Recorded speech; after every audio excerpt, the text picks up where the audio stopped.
কত ভাইয়েরা বলেন যে আমার মাকে দেখে না বলে বউ ছেড়ে দিব। হ্যাঁ, অবশ্যই ছেড়ে দিবেন, কারণ আপনার বউ আপনি না রাখলে এই দুনিয়াতে কেউ রাখার কোনো ক্ষমতা নাই। একমাত্র স্বামীরই অধিকার থাকে তার স্ত্রীকে রাখার না রাখার।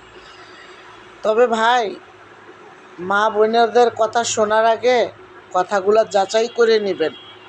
ওই পরের মেয়েটার দোষ ছিল বেশি না আপনার মা বোনের দোষ ছিল বেশি?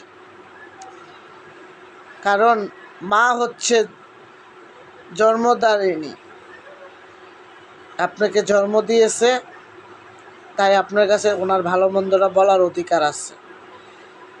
আর ওয়াইফ হইছে আপনার সহধর্মিণী, সারা জীবনের সহধর্মিণী, যার সাথে নাকি আপনার জীবনটাই সুন্দর কাটাইতে পারবেন।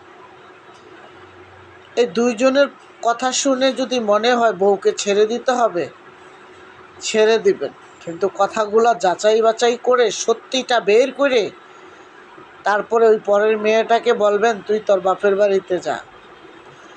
না হলে আপনার একটা ভুলের কারণে, একটু ভুলের কারণে সারা জীবন আপনার কষ্টের পাত্র হয়ে দাঁড়াবেন। আপনাকে যারা কান পড়া দিয়ে আপনার জীবনটাকে নষ্ট করতে চাইতেছে, আপনার লাইফটাকে নষ্ট করতে চাইতেছে, আপনার সংসারটাকে ভেঙে দেওয়ার চেষ্টা করছে, সবসময় ভেবে দেখবেন সত্যি আর মিথ্যা কোনটা, তাহলে আপনি সব কিছুর সমাধান পেয়ে যাবেন।